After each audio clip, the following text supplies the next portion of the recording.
Hi guys, welcome back to the channel. இந்த வீடியோல நம்ம எதை பத்தி பார்க்க போறோம்னா CSK அவரோட ஆக்ஷன் டார்கெட் லிஸ்ட்ல வச்சிருந்த ரெண்டு பிளேயர்ஸ் ரசல் அண்ட் மேக்ஸ்வெல் இந்த வருஷம் ஐபிஎல் ஆட மாட்டேன்னு சொல்லிட்டாங்க. அதற்கான காரணம் என்ன, வேற ஏதாவது ஆப்ஷன் CSK இருக்குதா? அது மட்டும் இல்ல, CSK இருக்கிற இன்னொரு சேலஞ்சிங்கான விஷயம் என்னன்னா, ஆயுஷ் மாத்ரேவா இல்ல உருள் பட்டேலா யார பிளேயிங் லெவல்ல ஆடலாம், இல்ல இவங்க ரெண்டு பேரும் ஆட வைக்கிறதுக்கு ஏதாவது பாசிபிலிட்டிஸ் இருக்கான்னு சொல்லிட்டு இது எல்லாத்தையுமே நம்ம டீடைலா இந்த வீடியோக்குள்ள பார்க்கலாம். ஸோ டைம் எதுவுமே வேஸ்ட் பண்ணாம come let's get into the video. First நம்ம ஆயுஷ் மாத்ரே அண்ட் உருள் பட்டேல் விஷயத்துலேருந்தே ஸ்டார்ட் பண்ணோம். ஒரு பக்கம் பார்த்தீங்கன்னா உருள் பட்டேல் 31 பாலுக்கு செஞ்சுரி அடிக்கிறாரு, இன்னொரு பக்கம் Ayush Mhatre back to back 2 century அடிச்சிட்டு இருக்காரு. CSK இதெல்லாம் பார்த்து ஒரு பக்கம் சந்தோஷப்பட்டு இருந்தாலும் இன்னொரு பக்கம் யாரை பிளேயிங் லெவலில் ஆட வைக்கலாம்னு சொல்லிட்டு மண்டையை குழப்பிட்டு இருப்பாங்க. பட் நான் சொல்ல போற இந்த ஒரு காம்பினேஷன்ல CSK பிளேயர்ஸை செலக்ட் பண்ணாங்கன்னா அவங்க ஈஸியாக ரெண்டு பேருமே ஆட வைக்கலாம். ஸோ அந்த விதத்தில் I'll make Sanju Samson and Ayush Mhatre to open the innings for CSK. ஏன்னா CSK ஓவர் த இயர்ஸில் ஒரு இன்எக்ஸ்பீரியன்ஸான பிளேயரை ஓப்பன் பண்ண வச்சாங்கன்னா இன்னொரு பக்கம் கண்டிப்பாக ஒரு எக்ஸ்பீரியன்ஸான பிளேயர் தான் ஓப்பன் பண்ண வைப்பாங்க. Like Michael Hussey and Murali Vijay, அதுக்கப்புறமா Ruturaj Gaikwad and Faf du Plessis. So CSK கண்டிப்பாக உருள் பட்டேல் அண்ட் ஆயுஷ் மாத்ரேன்னு ரெண்டு இன்எக்ஸ்பீரியன்ஸான பிளேயர்ஸை கண்டிப்பாக ஓப்பன் பண்ண வைக்க மாட்டாங்க. ஸோ அதனால சஞ்சு சாம்சன் அண்ட் ஆயுஷ் மாத்ரே தான் CSKக்கு ஒரு பெஸ்ட் ஆப்ஷனாக இருக்கும் ஓப்பனிங் ஸ்பாட்டில். நம்பர் 3ல I'll make Urvil Patel to bat. எதனால ஒரு ஓப்பனிங் அனுப்பாமல் நான் நம்பர் 3ல போறேன்னா, even though is scored 31 balls 100 in SMAT. AYUSH Mhatre மாதிரியான பேட்ஸ்மேன் பவர் பிளேக்கு அப்புறம் எந்த அளவுக்கு எஃபிஷியன்டா இருப்பான்னு சொல்லிட்டு யாருக்குமே தெரியாது. ஏன்னா அவர் யூஸ்வலா ஓப்பன் தான் பண்ணுவாரு, பவர் பிளேல நல்ல ஸ்கோர் அடிப்பாரு. பட் உருள் பட்டேல் மாதிரியான பேட்ஸ்மேனால ஏர்லி விக்கெட்ஸ் வந்தா பவர் பிளேயும் போய் நல்லா ரன் அடிக்க முடியும். அதே மாதிரி விக்கெட்ஸ் இல்லாம இருந்தா பவர் பிளே முடிஞ்சதுக்கு அப்புறம் ஸ்ட்ரைக் ரொட்டேட் பண்ணி நல்ல ஷாட்ஸ் ஆட முடியும். ஸோ அந்த கேப்பபிலிட்டி அவர்கிட்ட இருக்கு. ஸோ அந்த ஒரு காரணத்தினால தான் நான் அவர் நம்பர் 3ல போடுறேன். நம்பர் 4ல I'll make Ruturaj Gaikwad to bat. Ruturaj Gaikwad எந்த அளவுக்கு ஓப்பனிங்ஸ்ல ரன் அடிப்பாருன்னு நம்ம எல்லாருக்குமே தெரியும், சொல்லி தான் தெரியணும்னு இல்ல. பட் ரீசெண்ட் இயர்ஸா அவரே அவரோட ஸ்பாட்டை விட்டு கொடுத்து நம்பர் 3ல ஆடுறதுக்கு ரொம்ப டிட்டர்மெண்டா இருக்காரு for opportunities in India. But இப்போ அவர் இந்தியாக்கே நம்பர் 4ல தான் ஆடுறாருன்றதுனால I think he won't mind doing it for CSK too. அதை விட முக்கியமா ஒரு டீம் பிளேயர் டீமுக்காக என்ன வேணா பண்ணுவாரு. ஸோ டீமோட காம்போசிஷனுக்காக அவரே நம்பர் 4ல போறதுக்கு நல்ல வாய்ப்புகள் இருக்கு. ஸோ அதனால I'll make Ruturaj Gaikwad to bat at number 4.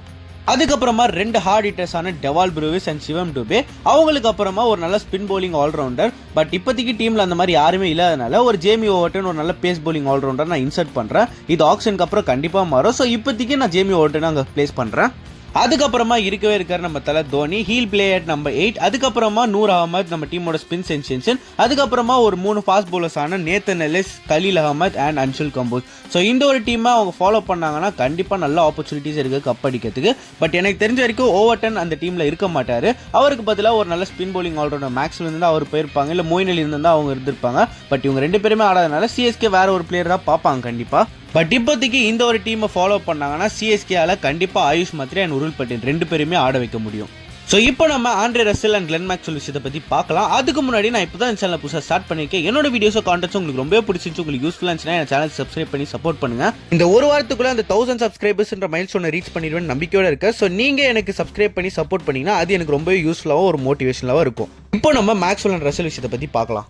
ஒரு 3 நாளைக்கு முன்னாடி அஃபிஷியலாக ஒரு நியூஸ் வந்துருந்துச்சு ஆண்ட்ரே ரசல்ட்ட இருந்தே that he is retiring from ஐபிஎல்னு. அது மட்டும் இல்லை, அதே நோட்டில் அவர் கேகேஆருக்கு பவர் கோச்சாக போகிறேன்னு சொல்லிட்டு சொல்லியிருந்தாரு. அவர் முன்னாடியே சொன்ன ஒரு விஷயம் தான், நான் ரிட்டையர் ஆனால் கண்டிப்பாக கேகேஆரில் தான் ரிட்டையர் ஆவான்னு சொல்லிட்டு. ஸோ சொன்னதை செஞ்சிருக்காரு ரசல். அதுக்கப்புறமா இன்னைக்கு கிளென் மேக்ஸ்வெல் ஐபிஎல் ஆட மாட்டேன்னு அஃபிஷியலாக சொல்லியிருக்காரு. இது யாருக்கு அஃபெக்ட் ஆகுமோ இல்லையோ கண்டிப்பாக CSKக்கு அஃபெக்ட் ஆகும். ஏன்னா இவங்க ரெண்டு பேரை வச்சு தான் அவங்களோட ஆக்ஷன் ஸ்ட்ராட்டஜி பிளான்னு எல்லாமே போட்டு வச்சிருந்தாங்க. அது எல்லாமே இப்போதைக்கு சுக்குனராக இருக்குன்னு தான் சொல்லணும். இவங்க ரெண்டு பேரும் மட்டும் இல்லாமல் ஃபேஃப் டு பிளேசிஸும் ஐபிஎல் ஆடலைன்னு சொல்லிட்டு PSL ஆட போயிட்டாரு. அதே தான் மொயின் அலிக்கும், அவரும் PSL ஆட போறேன்னு சொல்லிட்டு ஐபிஎல் ஆக்ஷனில் இந்த வருஷம் ரெஜிஸ்டர் பண்ணல. யார் எப்படி இருந்தாலும் மொயின் அலி ரெஜிஸ்டர் பண்ணிக்கலாம் தான் நான் சொல்லுவேன். ஏன்னா இப்போ இருக்கிற கரண்ட் CSK செட்டப்ல அவர் பர்ஃபெக்டாக செட் ஆகாது. பட் கைஸ் அவரும் ரெஜிஸ்டர் பண்ணல ஐபிஎல் ஆக்ஷனுக்கு. ஸோ இப்போ CSKக்கு ஆப்ஷன்ஸ்னு பார்த்தீங்கன்னா ரொம்பவே லிமிட்டடாக தான் இருக்கு. ஸோ கண்டிப்பாக CSK லியம் லிவிங்ஸ்டனுக்கு எவ்வளோ கோடியாக இருந்தாலும் கண்டிப்பாக வாங்க தான் போகிறாங்க. Similar for Cameron green. But KK இருக்கிறதுனால அது ரொம்பவே கஷ்டமாக தான் இருக்கும். But still CSK will go hard for Cameron Green too. அவங்கள தவிர Jason Holder, Wayne Pretorius, Michael Bracewell, ஹக்கிலோசன் போன்ற பிளேயர்ஸ்க்கும் CSK போவாங்கன்னு எதிர்பார்க்கப்படுது. ஸோ நீங்கள் சொல்லுங்க கைஸ், எந்த பிளேயரை CSK வாங்குவாங்க, யார் கரெக்டாக ஃபிட் ஆவாங்க? நான் சொன்ன பிளேயிங் லெவனை தவிர உங்களுக்கு ஒரு பிளேயிங் லெவன் பெட்டராக இருந்துச்சு, இவங்க ரெண்டு பேரும் ஆயுஷ் மாத்ரே அண்ட் உருள் பட்டேலில் ஃபிட் பண்ணுறதுக்கு ஒரு பெட்டரான பிளேயிங் லெவன் இருந்துச்சுன்னா அதை மறக்காம கமெண்ட்ல சொல்லுங்கள். கண்டிப்பாக நான் எல்லாத்துக்குமே ரிப்ளை பண்ணுவேன். அண்ட் மறக்காம சேனலை சப்ஸ்கிரைப் பண்ணுங்க. நான் உங்களை இன்னொரு வீடியோவில் வந்து பார்க்குறேன். Until then, it's Max signing off from Whistle Pod. Bye guys and have a nice day.